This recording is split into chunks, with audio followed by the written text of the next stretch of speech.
Que sait-on au moment où nous parlons de l'état de santé du pilote français? Alors, il est actuellement opéré ou l'opération vient de se terminer. L'hôpital a demandé quelques heures, comme toujours dans ce genre de circonstances, pour se prononcer très précisément sur l'état de santé. Il est touché à la tête naturellement, il a un hématome.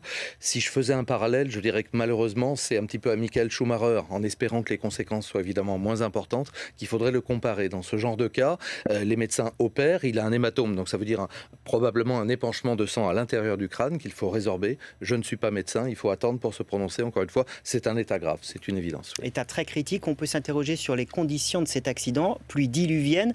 Il est un peu tôt pour se prononcer précisément, mais est-ce qu'il ne fallait pas empêcher la tenue de ce Grand Prix vu les conditions Non, météo? sincèrement pas. Les pilotes eux-mêmes demandaient le départ de ce Grand Prix.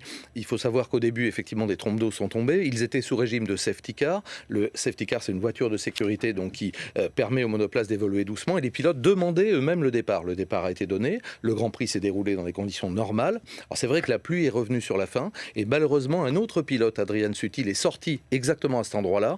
Et c'est effectivement pour évacuer la première monoplace qu'un engin de levage est intervenu, ce qui est normal, protégé par des drapeaux jaunes. Les drapeaux jaunes, c'est pour indiquer aux pilotes justement qu'il y a des conditions de sécurité qui sont précaires, donc il faut ralentir. Est-ce que Jules a été surpris par le manque de visibilité? Il faut savoir que derrière les monoplaces, à ces vitesses-là, il y a une boule d'eau véritablement et que la visibilité est très très limitée. Donc Jules, en tout cas, a perdu le contrôle exactement comme Sutil au tour précédent et malheureusement, lui a été percuté l'engin de levage et le problème est venu de là parce qu'évidemment, il n'y a rien de plus terrible.